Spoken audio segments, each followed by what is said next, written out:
तुमसे तुम तक के अगले एपिसोड में कहानी उस लेवल पर पहुंचने वाली है जहां हर किरदार का असली चेहरा उतर कर सामने आ जाएगा, क्योंकि अब सच्चाई सिर्फ दरवाजे पर नहीं बल्कि अनु की सांसों के बिल्कुल पास खड़ी है। राजनंदिनी के नाम अब किसी परछाई की तरह नहीं बल्कि एक जिंदा तूफान की तरह इस कहानी में लौट चुका है। और सबसे बड़ा बवाल तब शुरू होता है जब आर्यवर्धन अनु को लेकर मिस्ट्री रूम की तरफ बढ़ता है। वो वही कमरा है जिसे सालों से ताले, डर और खामोशी में कैद रखा गया, जैसे उस कमरे में कोई राज नहीं बल्कि कोई लाश तभी हो। अनु का दिल जोर जोर से धड़क रहा होता है, उसके कदम रुकते हैं, उसकी आंखों में डर भी होता है और जवाबों की प्यास भी। आर्यवर्धन उस कमरे की चाबी निकालता है, लेकिन उससे पहले ही उसका हाथ कांप जाता है, क्योंकि उसे भी पता है कि जैसे ही वो दरवाज़ा खुलेगा अनु के लिए अब कुछ भी वैसा नहीं रहेगा जैसा पहले था। उधर जेडी बार बार आर्यवर्धन को रोकने की कोशिश करता है। वो कहता है कि सर आप ये मत कीजिए, अगर ये सच बाहर आ गया तो सब कुछ खत्म हो जाएगा।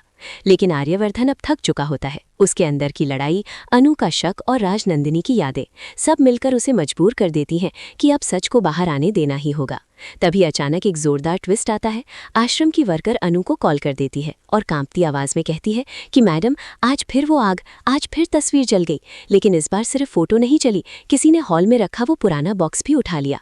और दोस्तों यही वो बॉक्स था जिसे राजनंदिनी की सबसे बड़ी निशानी माना जाता था।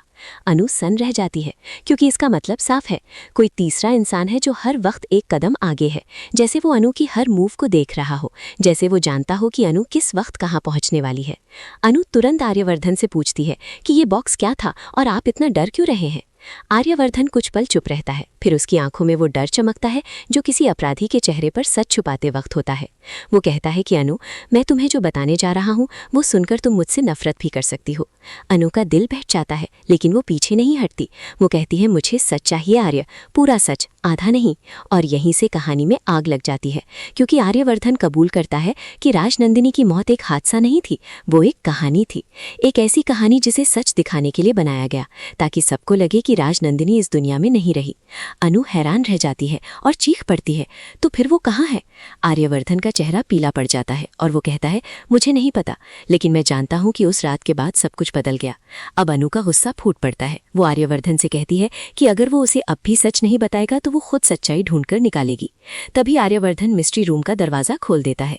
दरवाजा खुलते ही अंदर का माहौल देखकर अनु के पैरों तले जमीन खिसक जाती है।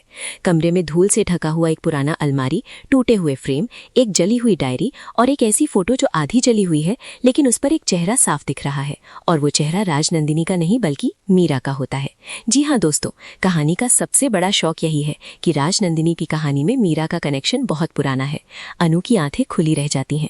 वो कांपते हाथों से डायरी उठाती है और जैसे ही वो पन्ने पलटती है उसमें लिखा होता है, अगर मुझे कुछ हो जाए तो समझ लेना मीरा इसके पीछे है।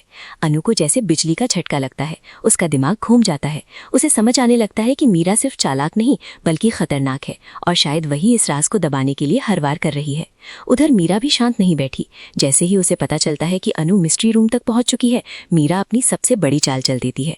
वो अनु के पापा के सामने ऐसी फाइल रख देती है जिससे ये साबित हो जाए कि अनु और आर्यवर्धन का रिश्ता सिर्फ प्यार नहीं बल्कि साजिश है। अनु के पापा के अंदर का गुस्सा फूट पड़ता है। वो अनु को घर से निकालने की धमकी तक दे देता है और कहता है कि तूने हमारी इज्जत मिट्टी में मिला दी। अनु टूट जाती है, लेकिन अब उसके पास रोने का समय नहीं बचता, क्योंकि अब वो जान चुकी है कि मीरा उसे सिर्फ अलग नहीं करना चाहती, वो उसे खत्म करना चाहती है। अब एपिसोड का क्लाइमैक्स तब आता है जब अनु मीरा के ऑफिस पहुंच जाती है और सबके सामने उस आधी जली फोटो और डायरी के पन्ने दिखा देती है। मीरा के चेहरे की हवाइयां उड़ जाती हैं। वो डिफेंस में आ जाती है और उल्टा अनु को ही झूठा साबित करने की कोशिश करती है। लेकिन आर्यवर्धन इस बार चुप नहीं रहता। वो मीरा को वहीं सबके सामने नौकरी से टर्मिनेट कर देता है और कहता है आज से तुम इस कंपनी का हिस्सा नहीं हो। मीरा की आंखों में नफरत भर जाती है। वो जाते जाते अनु को धमकी देती है, तुमने मुझे बाहर निकाला है, अब मैं तुम्हें जिंदगी से बाहर निकालूंगी। और दोस्तों यहीं से शुरू होगा सबसे खतरनाक ट्रैक, क्योंकि मीरा अब एक कोने में नहीं बल्कि खुले मैदान में उतर चुकी है और अब उसका अगला निशाना होगा अनु और आर्यवर्धन का रिश्ता। अब देखना ये होगा कि क्या अनु राजनंदिनी की असली सच्चाई तक पहुंच पाएगी। क्या राजनंदिनी सच में जिंदा है या ये सब सिर्फ एक खेल है और मिस्ट्री रूम की वो डायरी किसकी है?